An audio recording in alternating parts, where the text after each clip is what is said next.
at sa bawat isa sa amin. Ilayo mo kami sa anumang mga sakuna. Sa katunayan, taglay pa namin ang aming hirap na buhay at lakas, maging ang karapatang maglingkod sa iyo. Ngayong umaga, bago kami tuluyang lumapit sa iyo, naway samahan ko po ang bawat isa sa amin.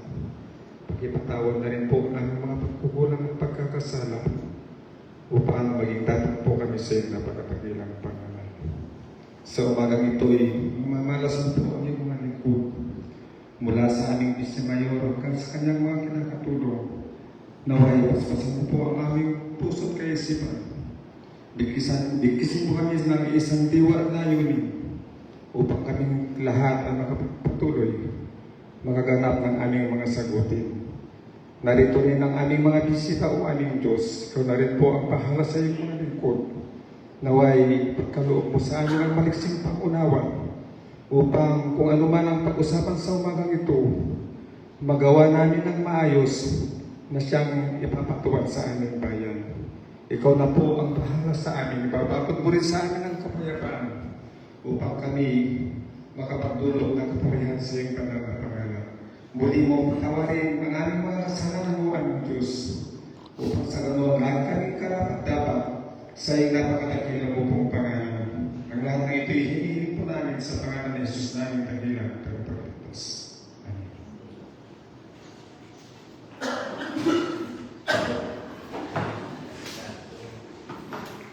So, our committee sing will Reverend Dalakay for the roll. Maraming salamat Sir Jim. At muli po isang mapagpalang umaga po sa bawat isa sa inyo. At gawin po natin ito po ay pagpapatuloy ng aming pong pagkilig para sa registration ng mga agricultural and fisheries machinery and equipment dito po sa ating pong municipalidad. At bago po tayo magpatuloy, gusto ko pong kilalanin ang presensya ng bawat isa. Of course, ang ating committee chair is the Domingo Bawa, and with us also our very own Vice Mayor, Honorable Attorney Aaron Resby. At saka kasama din po natin sa ating member ng lingkod, kasama din po natin si SB Esteban, ang mga barangay officials, mga barangay punong barangay ng Turo, hindi ko pala sa akin na so, kinikilala po namin ang iyong pong presensya sa pagdalo ng pagdinig na ito upang i-finalize na po natin yung ating pong gustong gawin na magkaroon na na-registro ang mga kagamitan ng pangsakulan sa ating pong municipality. So muli, maraming salamat po sa inyong presensya sa inyong pong pagpapaunat sa aming community. So, God bless po.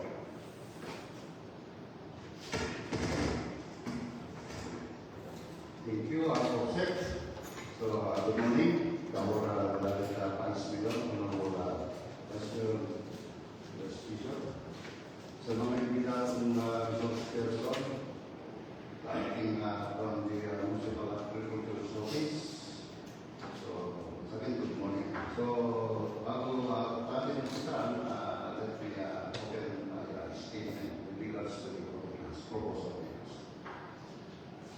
The ordinance entitled an ordinance instituting and implementing the registration of ownership and agricultural machines and equipment in accordance with the Joint Memorandum Circular number 2018-7, the Department of Agriculture and the Department of Interior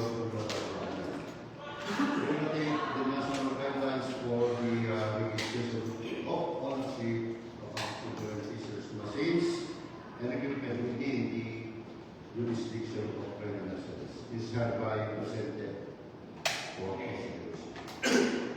This measure is anchored on the mandate of Republic Act number 10601, otherwise known as the Agricultural and Fisheries uphold the need to promote, regulate, and ensure the safe and efficient use of agricultural and fisheries machinery in the Philippines.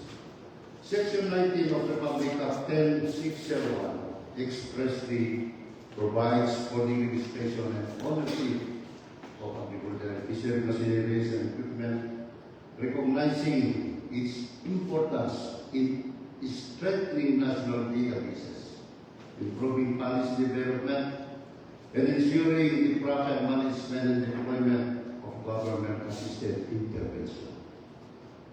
The Joint Memorandum Circular Number 2018-70 issued by the Department of Agriculture and the IRD operationalizes this statutory requirement by directing all local government units to institute a framework for implementing a one-time registration of ownership of both new and current use agricultural and fisheries machinery and equipment by individual owners.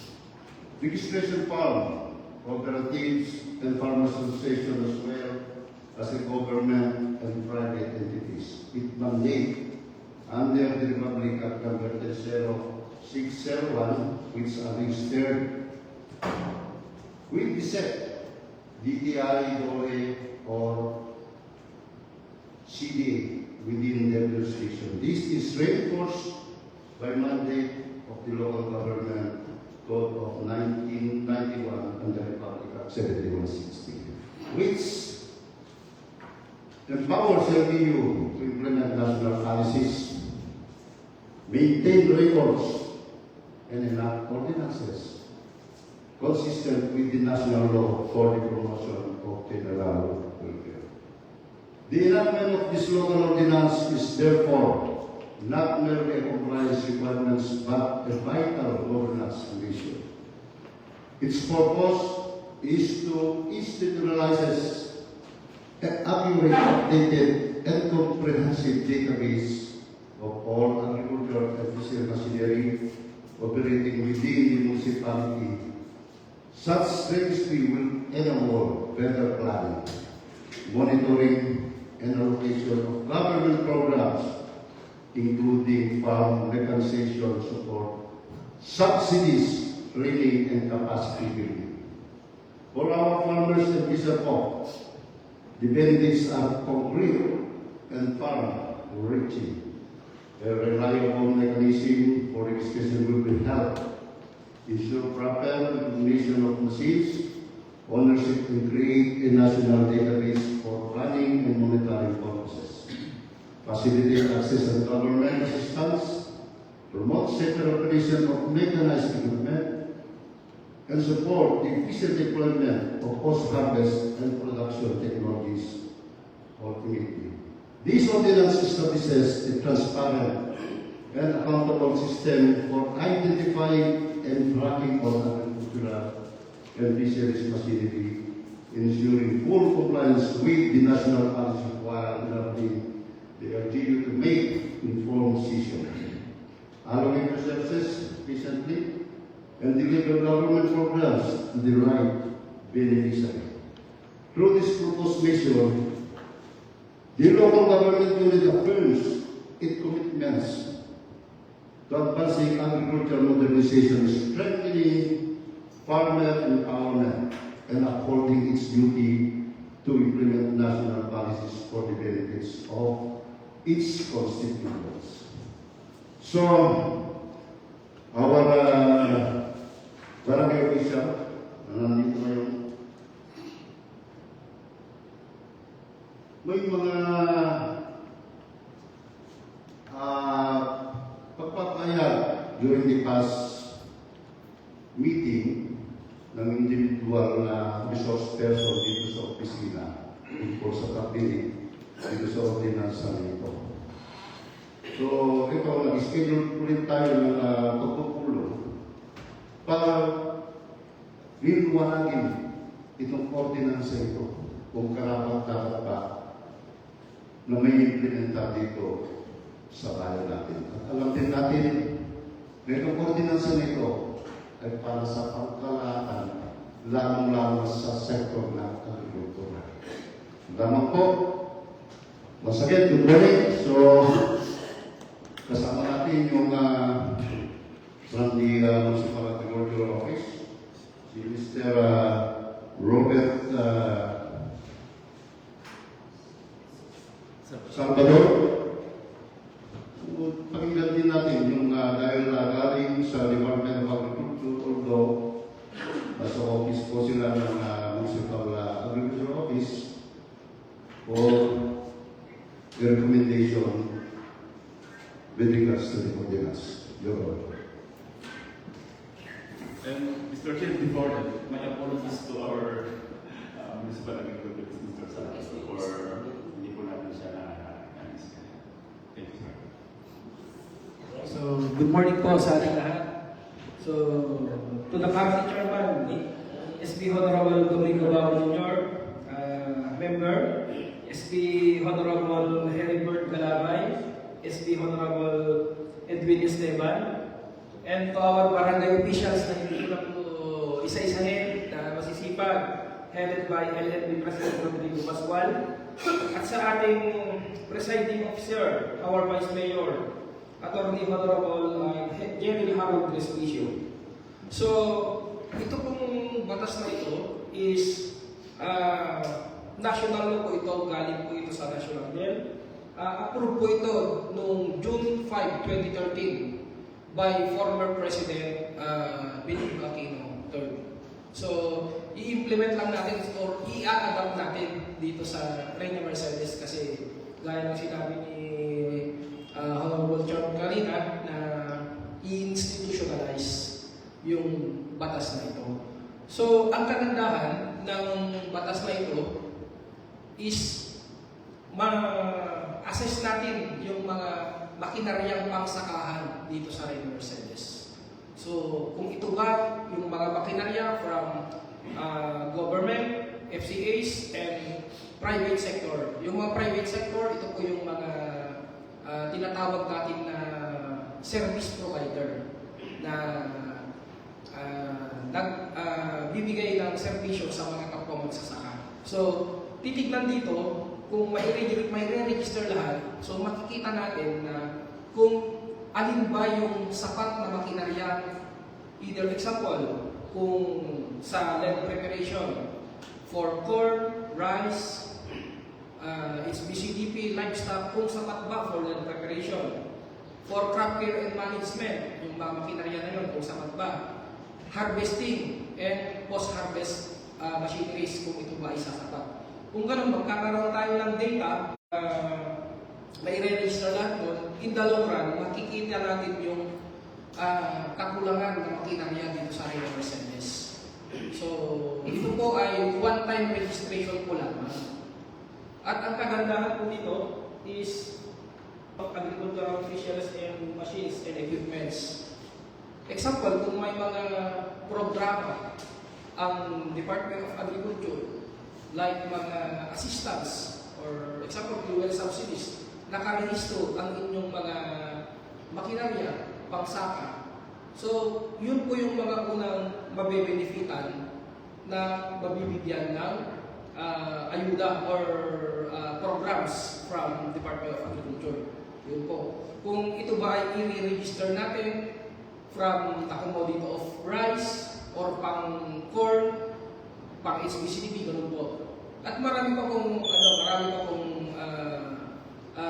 kagandahang binulot dahil pwede rin po nating i-insure sa PCIC ang ating mga makinarya kung ito po ay i-re-registro natin dito sa ating batas na ito. Kung ito po ay maraming salamat po.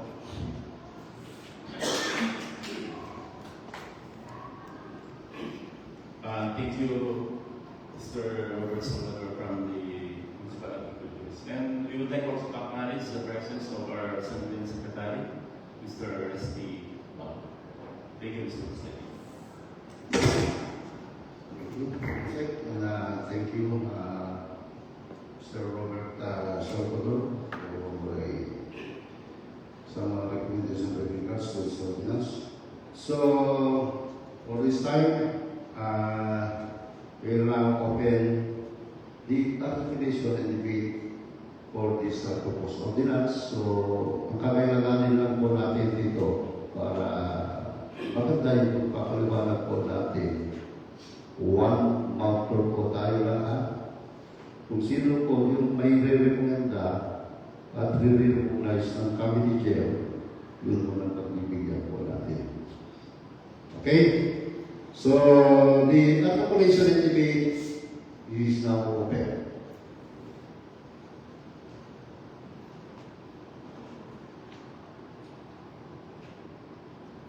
Parang nakumpleto na yata yung isip niyo nung unang pag-hearing natin Okay, may captain na pagpaturo.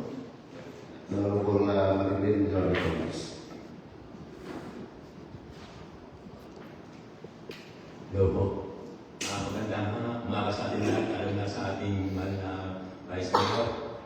Mga kapo ko, Barangay Bisan. Sa pagkaalam ko, sir, yung ating mga makinan niya nakarehistro na po sa DA. Ayaw ko lang yung mga nabago kung hindi pa nakarehistro dahil may nakuha na kaming ayuda gaya ng BCN. So, yung hindi pa sana nakarehistro at tatanungin ko lang sana yung station po may bayad po fee. Yun lang po. Okay, maganda na tanungan. Galing kaya po Barangay Captain. Dito sa ordinansa, nakapalo po yung average dito sa section 8 yan. O section 8, may registration fee po tayo na nakapalo dito 300 per unit. Yun ang isang pesos. Pero kanya nga nagpatawag po tayo para magkakaroon po tayo ng pag-uusap kung i-regulate po natin itong nakapalo dito. Although, nasa kay Robert na po, dito sa Bang Office, yung mga breakdown na nanggaling sa other municipalities like City of Kawayan. So, yun ang dapat natin. Yung isa ang hindi natin natapos ng unang pagpili ko.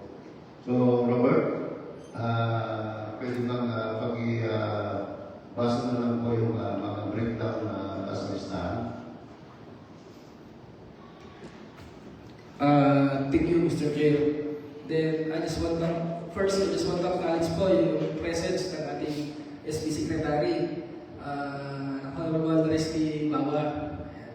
So, kaya po nagpatawag po ang committee hearing po ang ating mahal na chairman para pag-usapan po natin yung breakdown ng registration fee ng ating mga makinanya. So, meron po tayong mga kwan dito, listahan ng mga iba't ibang klase po ng machineries for machineries.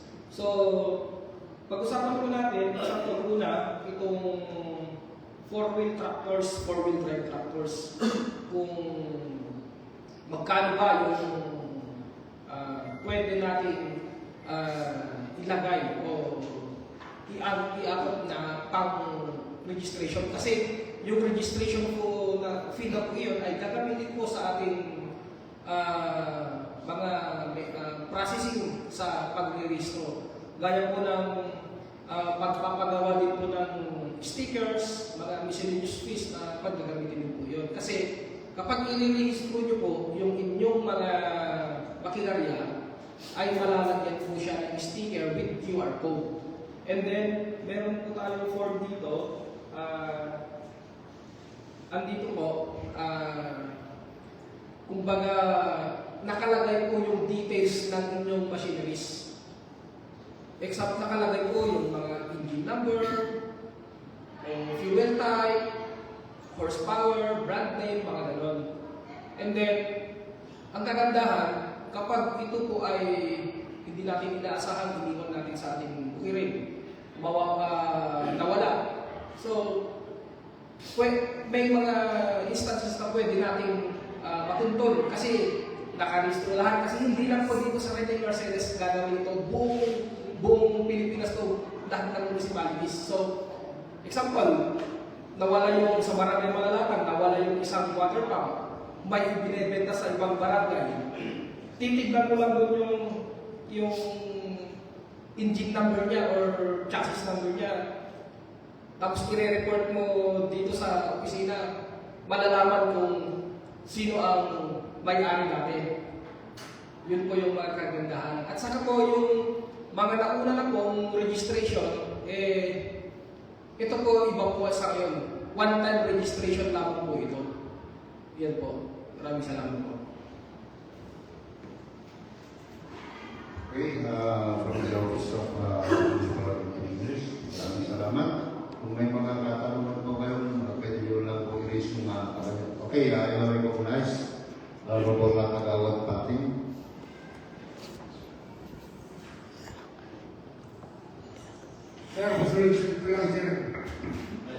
Wait, agawat, yawa ka na big floor, tadi agawat pating, tumulong ka na, ha? Eh, kagawat pating mo na, yung nabigyan pagkagatot para. Good morning sa ating lahat. Napakaganda yung layunin ng ordinance niyan. Gusto ko lang malaman kung just in case na wala kang hindi naka-attach yung sticker, hindi ka na pwedeng mag-operate, sir.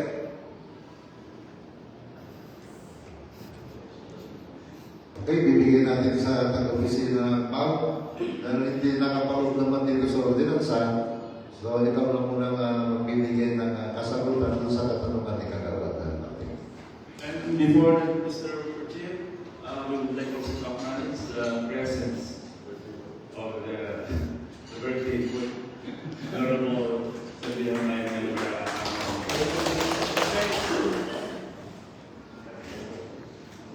Okay, before that, I just want to say happy birthday sa ating sir. Ayan.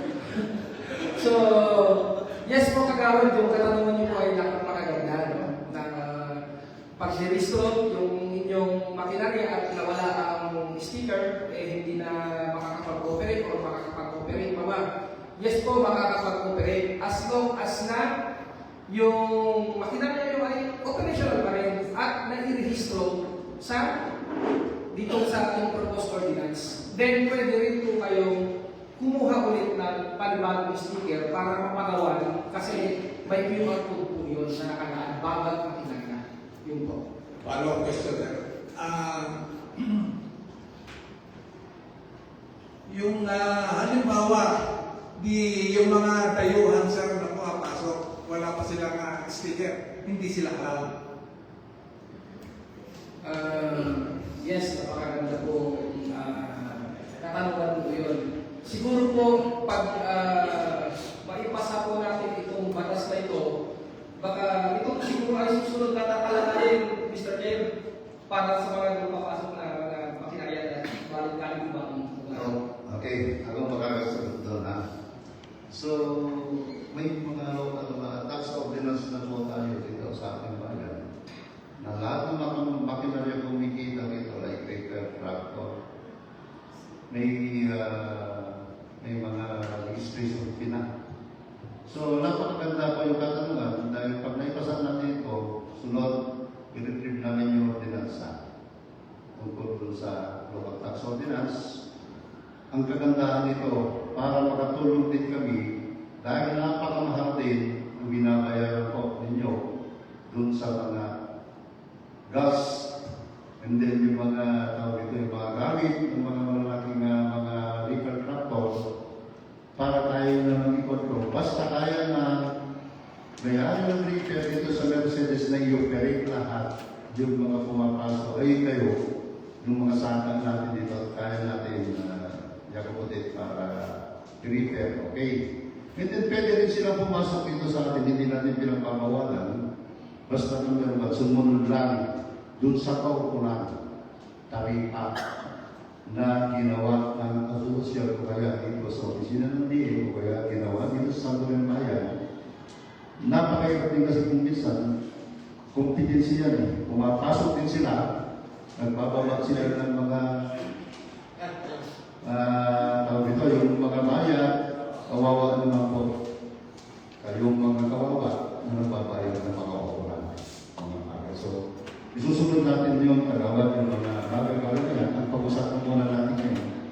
yung ordinansa, yung one-time registration muna natin iayos, pero hindi naman natin pwedeng pagsabay-sabay ngayon yung mga batas na yan. So, salamat. Thank you, sir. Gusto kong i-recognize ang kagawad ng Utong Pequeño, kagawad buhati. Ay, ganun din. Masunod ko lang, sir, no, as parigan, sarili ng makina, mabiling na registro din katuwa mas lagi, orang mabukaw, mabalik mo sa pulin.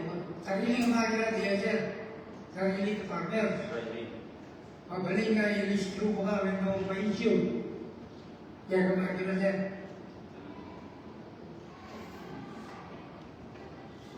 Okay, Robert, pag-isagot niya yung katanungan ni Kagawad Buhani. Dahil nung umpisa mo na kanina yung mga laws sa series, minsan kasi para sa akin lang kakulangan lang ng mga pag-iingat, yung mga mawawala ng mga makinarya. Kapag sa akin, may tiwala tayo sa sarili natin, iwanan na lang natin yung mga water pump sa gilid ng mga certification o kaya ito sa mga creek. So may mga tao din na masamang pag-iisip. Tama lang, para iklaro natin yung mga pag-uusap natin dito sa bagay nito. Bibigay ko kay Robert yung mga... Ayan, maraming salamat, Mr. J. Yung tanong po ni Kagawad,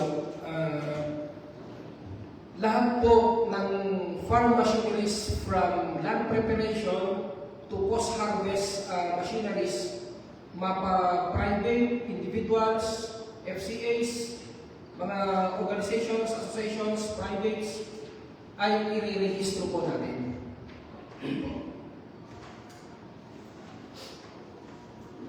Thank you, Robert, sa magpapaliwanag. Kung may mga tatanong pa kayo, pwede nyo lang po i-resume kamay nyo at i-recognize namin kayo dito sa atin. Okay, recognize, Kawad Alcaraz from Stefan.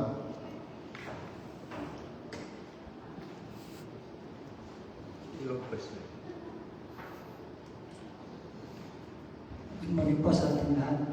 Sa ating SP at SBR. Sa ito po ang katanungan ko. Kung ma-aproban ko itong batas na to, paano po yung pagre-register ng mga machinery? Dito ba sa mismo sa munisipyo o sa mga barangay? Ito lang po. Okay, maraming salamat sa katanungan. So, masakit, Robert, nakita na ito mga lang, pero may luwan yung utak ko na magpasa sa organisa nandito na kapag-soldier. And then, lahat ng mga barangay, naservan po kayo ng isang kopya ng ordinansa. Para may kadels po natin, nakapag sa ordinansa na yung pagbabayad ay yung biosystem engineer po natin, si Mr. Ordinado, siya po ang pamamahala dyan, yung taga-opisina ng DE, dun sa registration and maintenance of one-time registration. Ito ba, hindi mapupunta sa bulsa nila di-deposit, nare-receivean po kayo ng taga-treasury office yung payment. And then i-assist na lang po kayo, especially wala pang mga mga kabarangay natin na nakakaalam dito sa ordinansa na ipasa na. Kasama natin ang mga taga-ABE, taga-Office of the Municipal Agriculturist, para pupunta ng barangay para i-educate yung mga tao para dito sa ordinansa nito. Sir, thank you. So, kung may mga okay, Kagawad, from Barangay Santiago, Kagawad, Salud. Good morning po, Vice Mayor Justicia po. At sa mga SB ko na nandito po sa mga barangay officials po. Last 22, June 20 po yung meeting natin noon. Kumbaga hindi po natin napag-usapan yung mandatory na registration po. Tapos po yung natanungan po ng ibang barangay captain kung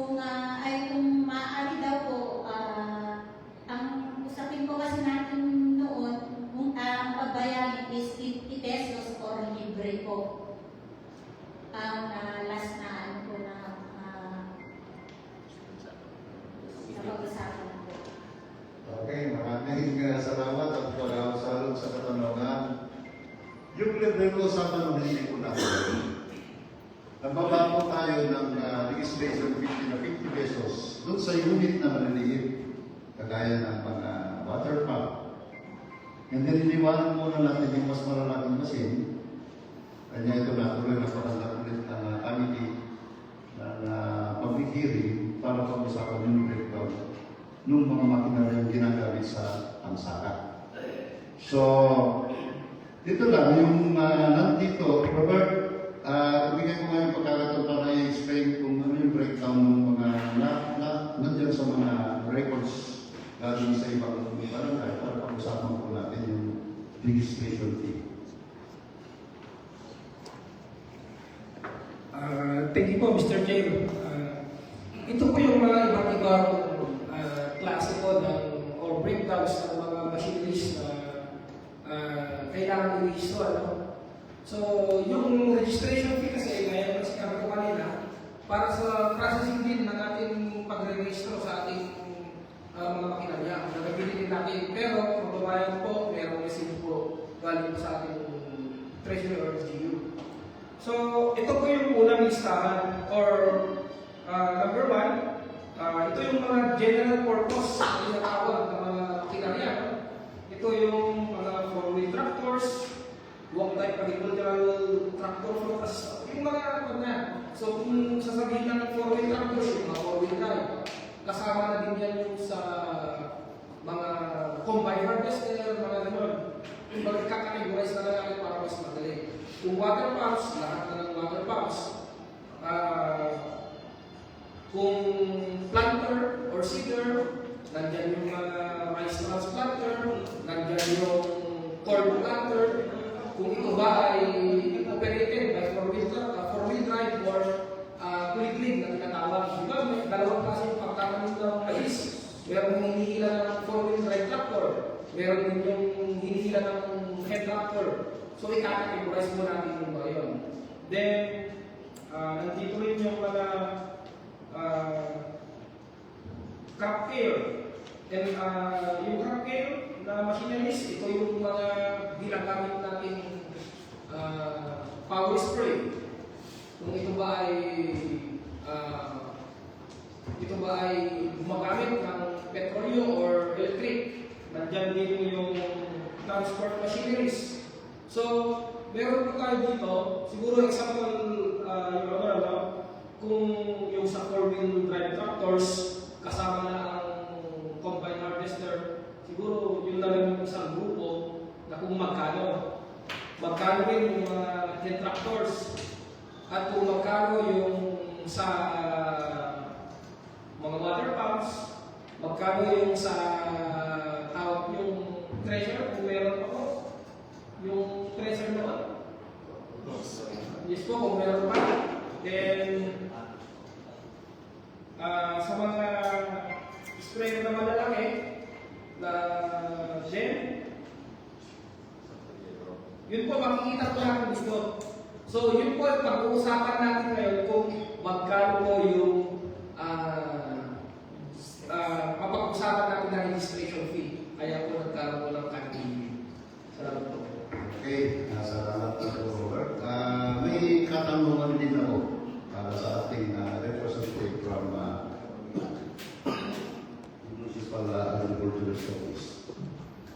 Nabanggit ko kanina na may mga gumagamit ng kuryente. Paano natin may i-address yung mga subsidy? Like, naka-focus lang yung tulong galing sa taas. Kung puro ba o gas, hindi naman kailangan ng gas itong electric pump motor. Pwede ba mayroon ba dito sa programa nyo na bibigyan natin ng pambayad bill sa kuryente?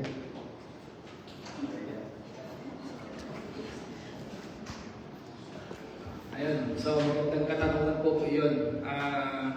Sa ngayon po, I think wala pa pong ayuda or assistance from Department of Agriculture sa example na bibigyan ng pang sa petrol Petrolyo or fuel subsidy. Pero siguro, marirehistro yung mga electric operated machineries. Magkakaroon din po siguro yung dalawang run. And then, masasama naman po siya sa hindi lang sa fuel subsidy doon siya makakaroon. Masasama naman po siya sa mga services na nakalagay po dito na gaya po ng pag-insure sa mga machineries. Then, pwede rin po niyang gawing load collateral nakalagay po dito. Saka iba't ibang services po. Pero for the meantime, yung parang sa diesel or gasoline operated machineries na magbibigyan ng fuel subsidies, I think iba po siguro. Siguro sa pag-uusapan po siguro sa kanya sa mas mataas na Okay, salamat. At hindi na kompleto yung nakatanong ko. May question pa. So ngayon, para sa kalahatan ng lahat, especially nandito yung mga barangay official natin. Dahil nakakaranas din sila nung nadaraan na distribution ng subsidies like petrol subsidies, may mga nakarestro, kaya sabi ni Kapitan kanina, may dating nakarestro na pharmacies doon sa barangay. At sakop pa rin ba, hindi na ulit ba na-restro natin o meron na tayong datos o listahan sa opisina ng DA? Yung mga dating na-validate na naikot na ng mga taga-municipal authorities para restro, hanggang ngayon andun pa rin pa yung registration record nila sa opisina nila. And maraming salamat po, Your Honor. Gaya po nung nasabi po nung ating abe nung first na hearing po natin is yung data is parang nung nasa 2022 or 2020 pa. Kaya gusto rin kasi namin sa amin na para ma-renew or pagkaroon tayo ng complete registration dito sa Reyna Mercedes ng lahat ng mga farm equipment in align sa law na ito.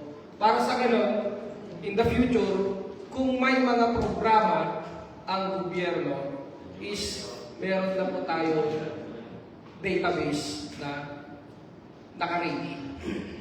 Yun lang po. One-time registration lang po ito, itong gagawin po natin na ito.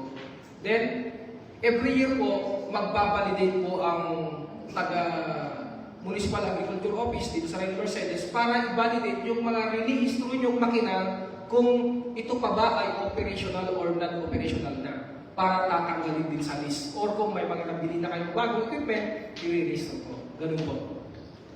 Okay, salamat. Brother, kung kaya nahiya yung mga barangay official mo, raise ng kamay, ito para malaman din nila dahil na-experience din nila during pa sa distribution of gas at petroleum in the respective barangay. So lahat ba ng mag-rehistro ng kanilang mga makinarya ay 100% po pa pag may pundo, mabibigyan po ba sila lahat?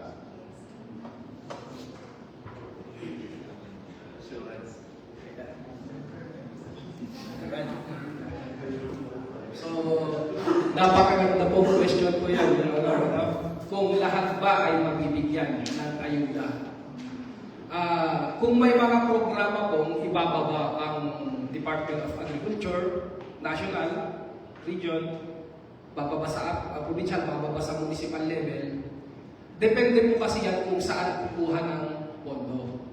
Kung ito ba ay sa rice program, corn program, HDCDP, livestock, mga ganun. Kung itong makinarya po natin ay ginagamit natin sa rice, example, sa palay, pagpapalay, ginagamit natin, doon natin inirehistro. Kung magkakaroon ng programa o ayuda, kung saan mo inirehistro yung machineries mo, doon pagkakaroon ng ayuda. Hindi lahat na kapag nirehistro mo na, pag may fuel subsidy meron. At saka, aaminin po namin, sinasabi rin namin yung mga pangalan sa probinsya, sa region, then bababa rin po sila, para i-validate po kayo. So, jurisdiction na po nila yung mga yan. Opo, maraming salamat po. Okay, Ms. Bisek, you're recognized. Magtanong lang ako bilang partner at saka naging wanted bilang isang parang servicing equipment. So ngayon, yung pag-register ba is within the jurisdiction, di ba? So ibig sabihin, yan ko lang yung katanungan ni Gabriel Palping na dito. So yung may mga tayo na pumunta dito, so ibig sabihin, hindi sila nag-register dito sa regular settles. Exactly. So hindi sila pwede mag-operate. Kasi ang sa provision ng natin dito sa 10601 at saka reiterate dito sa memorandum circular ng DE na mayroon penal provision na from rating to 1,000 to 10,000. Tama. Ito yung napakaganda kasi ito nga kung tayo kasi magbibigay din ng protection sa mga local servicing natin, mga may machineries. Kasi titingnan mo kasi, ang dami nating mga servicing machineries dito. Pero nagtintas ni Mata yung ganun tinayuhan. Doon nakalatindad, kakamasin ng pagkiti local na Mata yung servicing businessman na pinatanda. So napakaganda talaga na anyway, guidelines kasi yung binaba sa atin na siguro i-enhance kasi ito, katulad ng nasabi pa nila, tumatayo ako dito bilang isang nagkaroon ng servicing equipment para mabigyan din natin ng protection. Kasi di ba nagkakaroon tayo ng database para ma-check natin kung kulang pa o sobra na sa atin. Paano natin may evaluate yan kung time to time may mga pupunta naman mga other servicing machineries from other municipalities. Pero in fact, yung reason siguro nito para ma-check yung sa mga local servicing natin para mabigyan din natin sila ng protection. So ngayon, katulad ng nasabi ko kanina, pumunta si Juan dito ng taga-Kawayan. Naka-register sa Kawayan sa machineries partner. Pero nung pumunta dito sa Rina Mercedes, hindi naka-register sa atin. Kino-consider ba natin na violation yan? Pero yung consideration ko is violation yan dahil jurisdiction yung pinag-usapan natin. Yun na po. Thank you. Tama yung mga katanungan ni SBC. Magbibigay din ako ng mga kasagutan. Dun sa mga katanungan, ibibigay natin yung jurisdiction. Total na dito yung mga barangay official. Sila na po ang may control dun sa kanilang mga barangay. And then, kailangan din natin yung monitoring from the Department of Agriculture sa mga pumapasok at maibigay natin yung serbisyo para sa mga nagbabayad dito sa lokal na pamahalaan natin, yung mga nagbayad po. Yun ang mga kasagutan dun sa mga katanungan. Ginagawa na po natin ito para makontrol din natin isa yung mga pumapasok para magnegosyo, mga farm equipment. Hindi natin pinagbabawal na magbayad sila dun sa kaukulan. doon sa ating treasury, may nakakulong na nga. Di ba nung review natin yung Local Tax Ordinance, nagdagdag pa nga kami tayo ng mga registration fee dahil napakababa nung una. Doon na alam din natin na 1 year yung pag-registro, hindi kagagratin. So para ma-check natin lahat, kagandahan pa nito, yung mga nagmamayari ng mga makinarya like repair, tractor, o somebody na pangarap buhay. Gagawa na kayo ng mga organisasyon ninyo at gagawa rin kayo ng mga taripa para hindi rin marito yung mga agriculture farmers natin dito sa bayan natin, doon sa breakdown din o taripa ng babayaran nila per hektar. Doon ang kagandahan pa dito para ma-organize po natin yung grupo ng may-ari ng mga makinarya. Okay, kung may mga kasagutan po kayo tungkol sa mga katanungan. Okay na. Okay, thank you. So, sa pagkakataon nito, ibibigay ko yung presyo sa ating honorable Vice Mayor Committee member in this committee hearing. Vice. Magandang umaga po sa inyong lahat at maraming salamat po sa pagtanong ninyo dito sa aming hearing tungkol sa pagpapasa natin ng ordinansa na irehistro ang lahat ng ating farm and fishery machinery at pagsingil ng registration fee sa process na ito.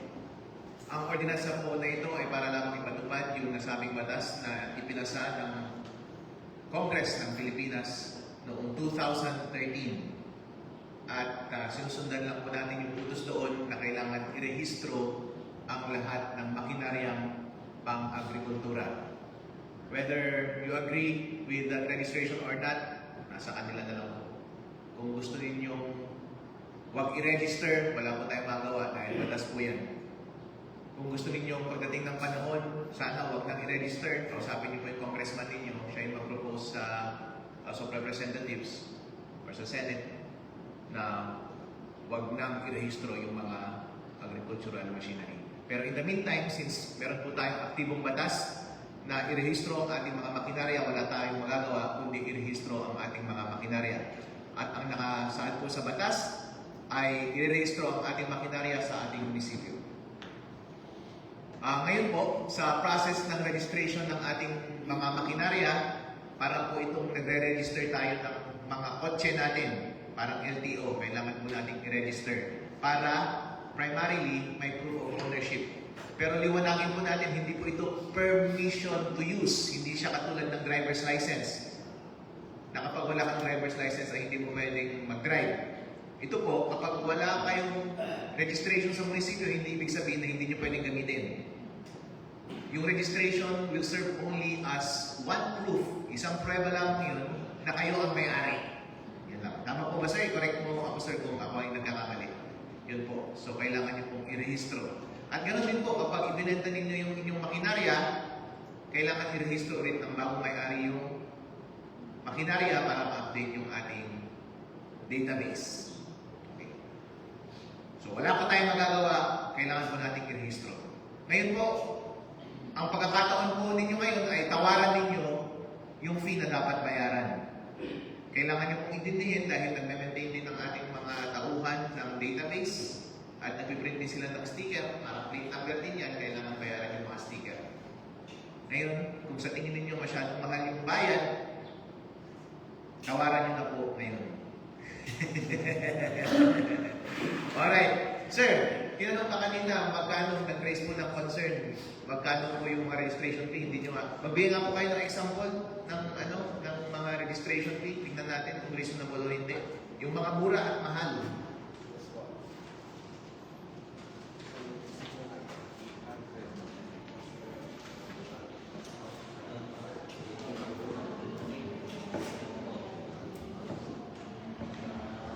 Ito po, Your Honor, yung mga basehan lang po ito kasi kinuha po namin sa kawayan. Basehan lang po natin ito.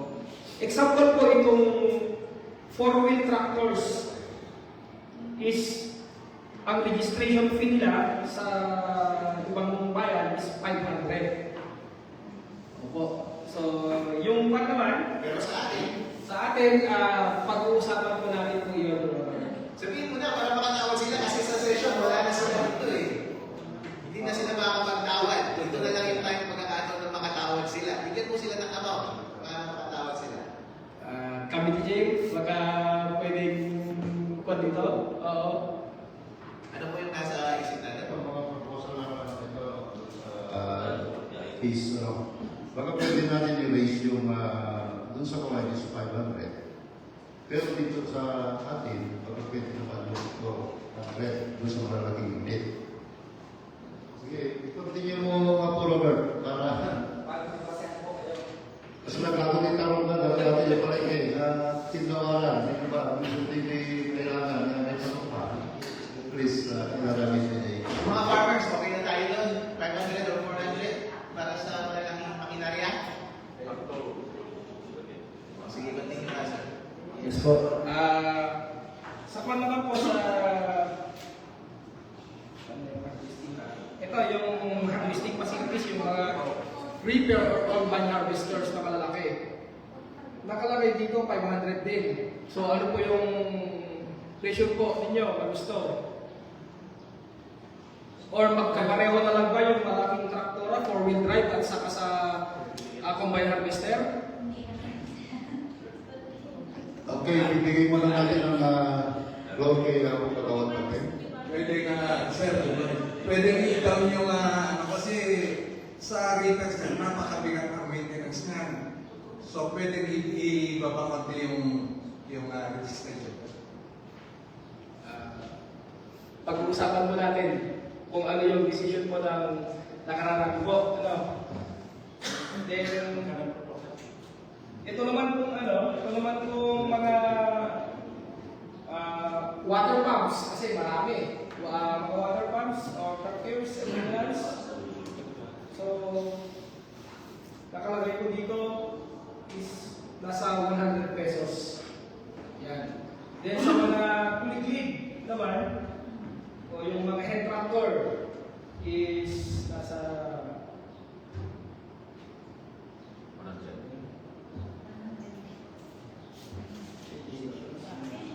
200. Ayan. Then, yung mga treasure, kung meron kang mga treasure doon, yung Magilan-gilan lang. yun po, nasa 300. Sige, okay. Siguro yun po. Okay po, kayo po sa mga farmers natin na nanonood at mga participants natin dito, kapag meron po kayong gustong presyo na nasa isip, kausapin nyo na lang po ang ating mga konsehan. Dahil sa susunod na session, mag-debate na lang po kami po sa presyo. Pero kung meron po kayong idea about sa price, sabihin nyo na lang po. Tumawag na po kayo. Pero isang station na po naman. Sir, kapag mag-register ba, sir, kailangan nilang dalhin yung makinarya dito sa office mo, dito sa munisipyo, o ikaw ang binisita sa kanila? Yan. So, Your Honor, magseset po kami ng every barangay, kami po yung pupunta. Para i-check din kung operational or non-operational at kung talagang meron yung machineries sa kanila. Alright. Yes po. Kayo na rin po magdidikit ng sticker? Yes po. Okay. Kayo pupunta sa bahay nila? Yes po. Alright, very good. Nice one. And nabanggit po kanina, sir, yung registration is one time lang. One-time registration po. So, not yearly. Hindi po. Pero kapag nag-transfer ng ownership, kailangan pa register ulit. Yes po, re-register po ng bago may-ari po ulit. Paano kapag nasira na, hindi na usable? Ilalagay po doon na non-operational na o tatanggalin na po sa Paano database. yung malalaman yun? Hindi na ba niya required i-register kung na-usable na? Siguro yung may-ari magre-report po na hindi na po operational yung kanyang machineries or meron po kaming pinaplano din na siguro magbabalidate din po siguro or mga every year po ibabalidate po namin yung mga makinarya. Okay, sige. Alright. May bayad din ba kapag mag-update sila ng status ng makinarya kung not-usable na? Wala po. Kasi hindi naman na operational po. Yun lang po kung binili ng kapitbahay, yun po i-register ulit ng bagong may-ari. Okay. May nabanggit po kanina na nakarehistro na yung makinarya nila sa Department of Agriculture. Ibang registration pa rin yung requirement ninyo. Kailangan ulitin sa inyo ulit. I think ito po ay iba po. Bago po ito. Iba po. Alright. Nabanggit mo kanina may mga benefits requirement yung registration sa ilang mga benefits ng ating gobyerno. Banggitin mo naman yung mga active na benefits na bigay ka kanina ng mga example pero hindi namin alam kung active yun o hindi. Ano yung mga upcoming at saka active para ma-engage silang mag-register. Ngayon na! Ayan. So, Your Honor, yung active na benefits, meron pong last week, may mga nakatanggap po sa bayan, mga farmers ng fuel subsidy interventions po. Last week po yun na ibinigay po. Bale, yun po ay program last 2025. Binigay sa office din, i-distribute po sa ating mga farmers last week po. Alright, very good. Okay. Kapag hindi mo sila sumunod sa batas na magparehistro, ano po ang punishment? Meron bang maso o wala? Hindi ka naman makakahingi ng benefits kapag requirement yung registration for the benefits ng gobyerno. Pero nonetheless, okay, kung wala naman siyang pakita sa benefits, ayaw nila magparehistro. Ano po ang consequence?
Yes po, ito po Your Honor, ito yung penalties and sanctions kapag hindi po so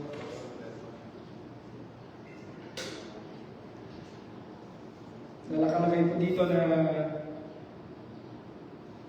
kumbaga parang any person who shall violate any provision of this act shall upon conviction be subject to a fine of not less than 1,000 pesos but not more than 10,000 pesos.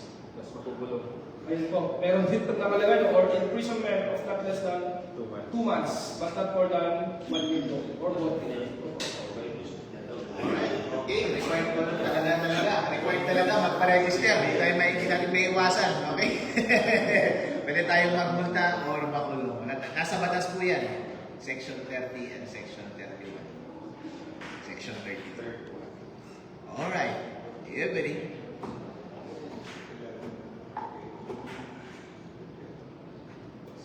Okay? Okay, yun lang po. Well, bago po magtapos, gusto ko lang po i-congratulate yung head ng ating committee, Mr. Honorable Bawa, sir, sa maayos na hearing natin. Ngayong araw na ito at yung mga nakaraang hearing, I look forward sa isang maayos na draft na may papasa natin sa ating session at ma-implement yung requirement ng batas. Okay, maraming salamat. Sana napakagandang mga katanungan at na-address ng ating Vice Mayor tungkol dito sa ordinansang ito. So, kung may mga katanungan pa, okay. Minsan ulit, ako SDSEC, yun na. Ay, dapat na maigyan ito. Yan, gusto ko hindi ko ako kasi yung pagbigay ko ng sticker. Ang dumag, dati sticker.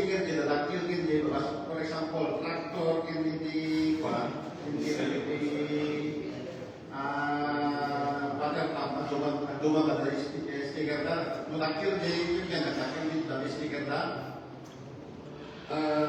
Yes po, SB6 siguro, imamatch din po natin, pero yung layout, format, mag-artist pareho po. Kasi yung ano, kaya yung sa akin, siguro yung universal lang siguro yung sa akin na lang. Kasi yung mga malalaki kasi, nag-register din sila na ano, na yearly business permit. Tapos ay meron pang one-time registration. Pwede pa yung mga ano, yung mga water pump, registration na, wala na silang yearly na binabayaran.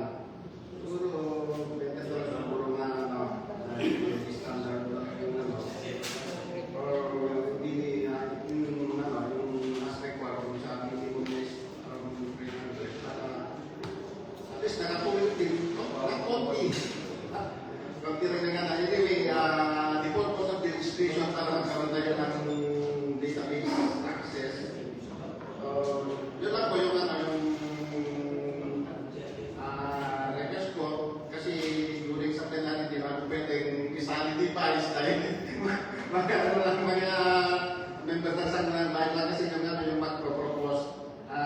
Dito, pwede ako mag-propose na bilang isa sa ano, may natin ng isang equipment. Kaya yun po. Okay, salamat. And dito, nakalagay naman po rito, yung mga gagamitin na mga sticker, dahil nandun, nakalagay din yung barcode dun sa sticker. Hindi naman kailangan na malaki ilalagay sa isang water pump. May mga sizes din. Dahil wala kang panglalagyan kung parehasin mo lahat, di ba? Kakategorize yan kung laki ng unit, mas malaki siguro ilalagay. So, balik ulit tayo doon sa mga fees, doon sa registration. Magsabi lang po kayo kung ano yung kaya ng isang tao. Dahil hindi naman kayo magbabayad yung mga may-ari ng mga unit. So, mag-list lang kayo ng mga certain amount para pag-usapan natin. Kasi nag-breakdown si Bobet, si Tagapaw. Yung dating listahan ng tractor kung sa gawain is 500. So, kung pala kayo, dito sa atin naman, dahil kumikita naman po sila, ibaba natin na 200 pesos dun sa one-time registration. And then sa repair naman, 500 din dun sa kawayan, pero ang proposal ko na dito is 150 for the owner of Compay Harvester. And then doon sa 200 na tractor, sa ngayon may bihira na kasi yung mga operational na tractor ngayon, hand tractor na panghanap buhay. Ang nakalagay dito is 200, baga pwede na rin natin ibaba ng 100. And then doon sa mga water pump, yung maliliit na mga unit, yung ginagamit ng mga papatubig sa mga matataas na parte ng palayan, sa pagtatanim ng tabako, rolling, burley, gawin na lang natin yung 100, ibaba natin ng 50 pesos. Okay lang ba sa inyo kung itong breakdown ng ating fees with regards dito sa water administration of our machinery facilities, including the fisheries. Pero pinatalaga yung mga bangka na ginagamit din ng pag-isip, pwede na rin natin i-raise ng mga 100 yung mga yan, o 50. Dahil karamihan naman na ito, siya, pangalap ko ito, pang sarili, pagkulang, para ma-restore at maginabang din sila sa mga programa ng ating gobyerno, especially from the Department of Agriculture. Okay lang ba sa inyo na resource person na yung ngayon dun sa breakdown ko ng ating fees dito sa one-time registration? Okay, pag may mga okay? Okay na? Okay, maraming salamat. Kung may mga extra na tanungan na, patapos na tayo. Okay? That's okay. Honorable Captain.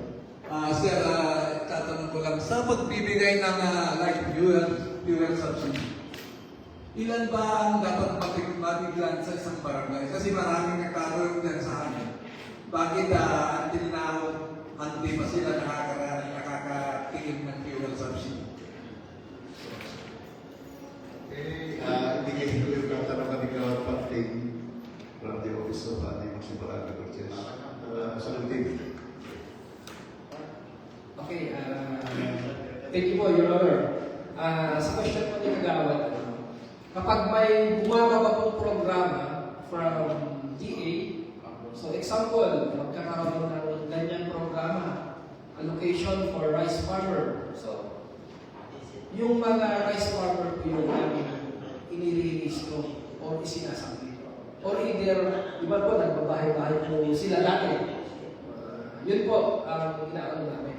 Kasi depende po yan sa commodity programs. Kung pondo ng rice, kung sino lang po yung nakalistahan sa rice program. Kung pondo ng corn, ganun din po. Ganun din sa CBCBP. Hindi po lahat-lahat. Then, bakit po may mga nahuuna, may mga nahuhuli?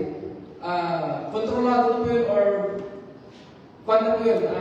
Di-review na po ang may value kasi may mga batches po ata silang ginagawa. At nagkakaroon din po sila nagbabalidate or binabalidate din po yung mga yan. Para prior na mabigyan ng ayuda or programs. Okay, napagkanda. Yung katanungan ni Kawat Captain, na-address ko from the Office of the Municipal Agriculture. Dahil sila nakakaalam tungkol sa mga subsidies na yan, sila nag-aatin sila nagbibigay ng tawag ito yung co-contract para may palit mo kaya yung ID para i-withdraw mo kaya ibigay mo sa mga gasoline station. Sometimes may mga ayuda din galing sa mga national agencies dito sa Department of Agriculture. ATM na yung karamihan na binibigay ko sa mga farmers, di ba?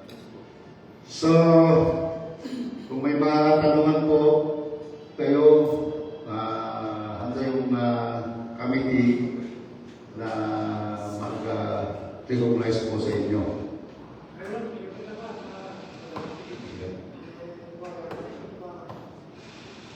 Okay, ibigay muna natin kay Conseng yung pagkakataon para...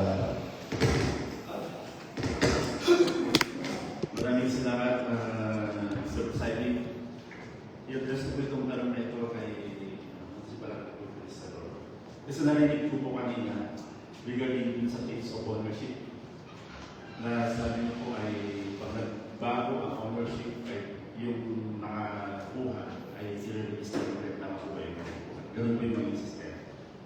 Halimbawa, si S. Bawa, meron siyang tractor, nakaregister siya, binenta niya kay SPS Level. Kailangan bang i-register ulit? Kailangan po i-update po yung kanyang ownership. Ownership only. Pero yung sa i-register ulit, hindi na. Kung naka-register lang mo doon, yung ano lang po, yung data po, yung ownership pa lang. Yes po. Yun lang po yung gusto kong ginamit niya. Kasi yung salitang pag nagbago ng ownership, ay i-register ulit nung nakabili. So tama po yun. Na i-update lang yung ownership. Siguro ba ito lang ng simple certification or yung tinatawag natin yung executive dito, executive.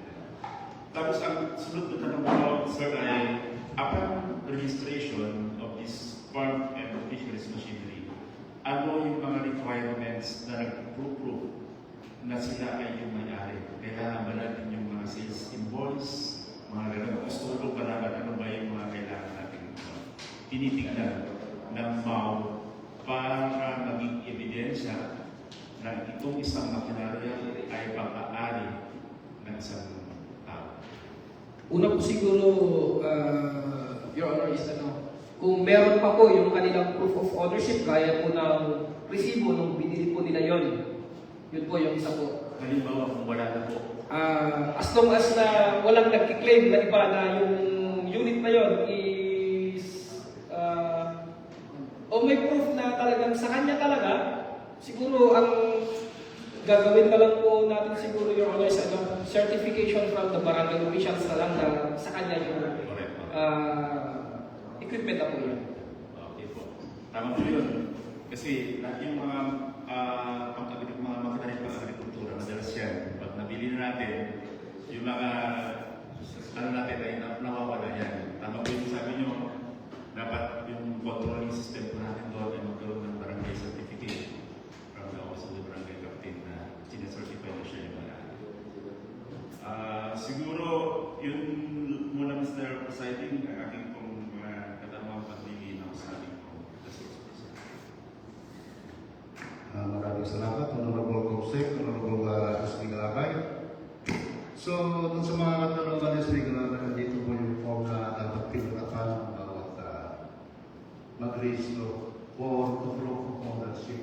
Ang dito yung bibig po sa inyo, ito pinatapan tayo sa sa So, ano, may mga katanungan pa ba na i-raise? Okay, is this the one to recognize? Thank you very much, Mr. Chair. Sir Mao, balik po tayo din sa gas distribution. Kayo po ba mismo ang mag-determine kung sino yung mabibigyan sa for instance sa isang barangay? Wala po bang sinasubmit? Hindi nyo ba nire-require yung barangay captain na mag-submit? Ang mga names? Sino yung mga priority na mabibigyan? Saka, mga ilang litro kaya? Kung may pwedeng na. Usually, yung sa malalaki, isa sa maliliit. Yung practice natin. Okay. So, yes po, Your Honor, yung katanungan na po iyan is, pag may darating po kasi na programa na ibababa from Department of Agriculture, so kung ano po yung guidelines, yun po yung sinusunod po natin. Example, sa mga farmers ng corn, okay, magre-register tayo sa mga farmers ng corn, ito yung isasubmit. Pero sa pag-determine na po kung magkano yung amount, ilang litro, or else, hindi na po namin control po yan. So, I mean, walang interference ang barangay captain dyan. Hindi, walang nanggagaling na listahan sa kanila. So as to avoid, alam mo na, favoritism, ang dami na naman magmamagtol dyan. Sila naman lagi, supporter niya kasi yan. May mga ganyan, di ba? So, walang listahan coming from the barangay captain. Your Honor, meron po tayong mga, yung tinatawag na RSPSA. Yun po kasi yung pinagbabasehan din po ng opisina. Kung nakarehistro pa siya sa RSPSA, talagang makakakuha siya. Regardless kung ito ay malapit kay kung sino-sino. Basta nakalista sa RSPSA. Assuming, say for instance, lahat sila nakaregister sa RSPSA. At hindi mabigyan lahat yung allocated na sa kanila. May favoritism pa rin sigurado niya. Depende na po siguro yun, Your Honor, sa magbabalidate from region. Basta isasubmit na lang po namin yung mga nag-apply or gustong makakuha ng serbisyo, yun ang isasubmit namin. Nasa magbabalidate na po, hindi na po namin control po yun. Saka tungkol sa mga fees na babayaran po natin, binababa na ni Mr. Che yung proposal niya. Palagay ko naman siguro yung malalaking machineries, tulad yung mga traktora, mga repair, they do business eh. They earn profits. Ano lang naman yung 500? Isang bagsakan lang. Budwarata. Kaya Nagudwa, yung 30 pesos na ulong sa katrip, ayaw mo pa punutin. Ano nang value ng 100 ngayon, halos wala na. Siguro yung kakabit na sticker ka, hindi lang 50 pesos ang bayad nun eh. Halos mahirapan na tayo, sabi nga ng isang kagawad nun, na binansan during our first hearing.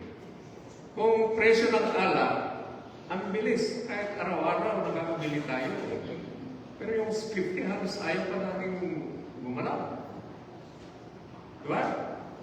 Yung alak, kahit mamaya eh, kahit sandaan eh, meron eh. Pero yung sticker eh, isang bagsakan lang. 50 pesos, halos ayaw pa natin, pambili lang ng sticker.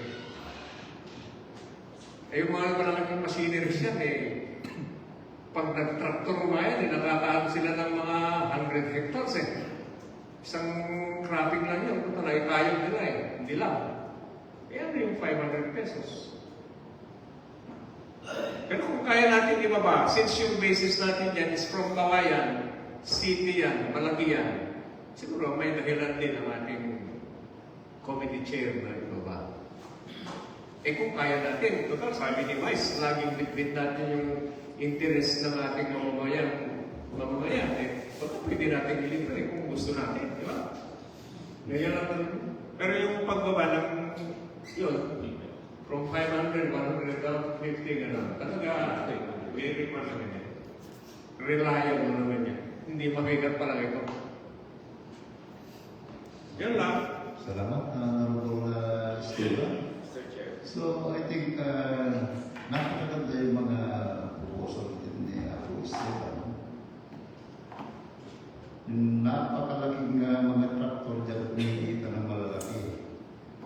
So, itong ordinansa nito kasi is nababagay na yung doon sa wanted registration na papasa natin. May mga collecting taxes din po tayo na nakapalot din sa ordinansa, yung local na koleksyon ng mga revenue code natin.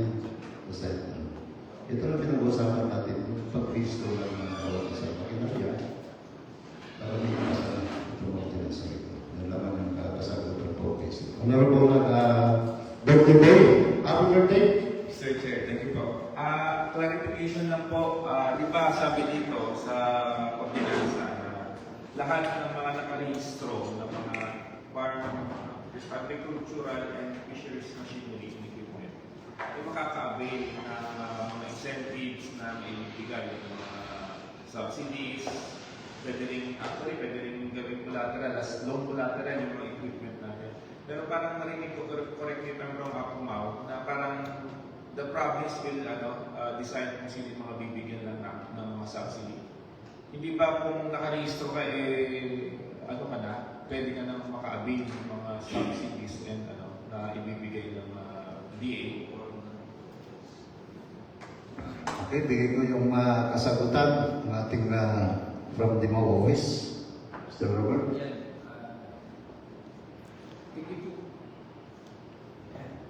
Thank you po, SB. Kasi po, hindi po yung province po, kundi yung sa DA na po, region po. Kung may ibibigay na mga programs, depende po kung saan po natin in-enroll yung ating makinarya. Kung pwede naman for boat and rice dahil mga malalaking traktora, pwede po. Pero kung sa mga maliliit na sample, mga pumps, kung saan natin po ginagamit, kung sa corn, it's BCDP or rice, ganun po yung category. Thank you. At least maliwanagan po yung dahil kasi baka mamaya sabi na ni Kagawad at saka ni SB Esteban, baka favorite lang binibigyan. At least malinaw po sa lahat ng ating mga partners. Thank you po, Mr. Chair. Salamat, SB Barangan. Parang malinaw na ito na propose natin na i-sponsor natin ng ordinansa. Parang wala na rin katanungan. Vice, masasakat na sa komisito. For a final reading. Sa mga invited isusponsor, mga kasama, from Limao Office, Sangguniang Bayan na kasama ko, our Vice Mayor, Executive Member, sa inyong lahat. Yung pag-ibigita namin, maraming salamat. So, itong committee hearing on